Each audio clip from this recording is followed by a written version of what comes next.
ആർക്കൊക്കെ എടുക്കാം എടുക്കാതിരിക്കാൻ നിർബന്ധമായി നോമ്പ് എടുക്കാൻ പാടില്ലാത്ത ആൾക്കാർ ആരൊക്കെയാണെന്ന് അറിയാൻ വേണ്ടിയിട്ടുള്ള ഒരു ട്രാഫിക് ലൈറ്റ് റിസ്ക് മോഡലാണിത്. അപ്പം നമുക്ക് ഈ ഒരു അവസ്ഥയിൽ ആർക്കൊക്കെ നോമ്പെടുക്കാമെന്നതിനെ കുറിച്ച് വളരെ സിമ്പിളായിട്ട് എക്സ്പ്ലെയിൻ ചെയ്യാൻ പറ്റുന്നൊരു കാര്യമാണ്. ഇപ്പോൾ നമ്മൾ ട്രാഫിക് ലൈറ്റിലെ സൈൻ കാണാറുണ്ടല്ലോ, ഗ്രീൻ സൈൻ വെച്ചാൽ നമ്മൾ വണ്ടി മുന്നോട്ട് പോകാൻ ഓർഡർ ചെയ്യും. അപ്പോൾ ഈ ലോ റിസ്ക് ഉള്ള ആൾക്കാർ അവർക്കാണ് ഗ്രീൻ സൈൻ. അവർക്ക് സേഫായിട്ട് ഈ റമദാൻ മാസത്തിലൊക്കെ നോമ്പെടുക്കാം. ബ്ലഡ് പ്രഷർ നന്നായിട്ട് കൺട്രോൾ ചെയ്യപ്പെട്ട ബ്ലഡ് പ്രഷറുള്ള ആൾക്കാർ, പിന്നെ പല അസുഖങ്ങളും വളരെ മൈൽഡാണ്, സ്റ്റേബിൾ ആയിട്ടുള്ളൊരു കണ്ടീഷനിലാണ്. ഈ അടുത്ത കാലത്തൊന്നും ഹോസ്പിറ്റലൈസ് ചെയ്യപ്പെട്ടിട്ടില്ല. പക്ഷേ ഇതിന് ഗ്രീൻ സിഗ്നൽ ഉണ്ടെങ്കിലും അവർക്ക് നോമ്പെടുക്കാത്ത മറ്റൊരു സമയങ്ങളിൽ അവർക്ക് എന്ത് ചെയ്യണം?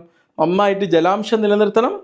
അവർ കഴിക്കുന്ന മെഡിക്കേഷൻസ് ആ ടൈം നോമ്പ് നമ്മൾ ഭക്ഷണം കഴിക്കുന്ന ഡ്യൂറേഷനിൽ അഡ്ജസ്റ്റ് ചെയ്ത് കഴിക്കേണ്ടതുണ്ട്.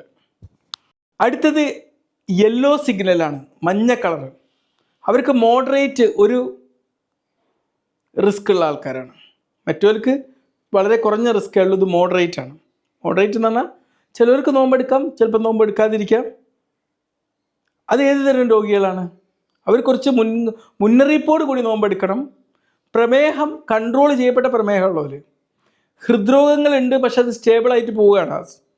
പിന്നെ കിഡ്നി രോഗമുണ്ട് പക്ഷെ ചെറിയൊരു രീതിയിലൊക്കെ ഉള്ളൂ, അധികമൊന്നുമില്ല.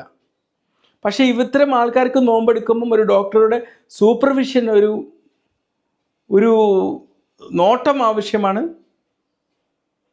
റെഗുലറായിട്ട് ഇവർക്ക് എങ്ങനെയാണ് അസുഖം ഊർജിക്കുന്നുണ്ടോ എന്നുള്ളതിനെക്കുറിച്ചുള്ള ഒരു മോണിറ്ററിങ് വേണം. ഇത്തരം ആൾക്കാർ നോമ്പെടുക്കുകയാണെങ്കിൽ തന്നെ അവർക്ക് എപ്പോഴാണ് നോമ്പ് ബ്രേക്ക് ചെയ്യേണ്ടതിനെ കുറിച്ചുള്ളൊരു ക്ലിയർ ഇൻസ്ട്രക്ഷൻ കൊടുത്തിരിക്കണം, ഒരു നിർദ്ദേശം കൊടുത്തിരിക്കണം. അടുത്തത് ചുവന്ന സിഗ്നലാണ്.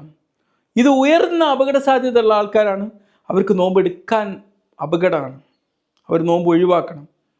നിയന്ത്രണമില്ലാത്ത പ്രമേഹമുള്ള ആൾക്കാർ, ഗുരുതരമായിട്ടുള്ള വൃക്കരോഗമുള്ളവർ, ഹൃദയത്തിന്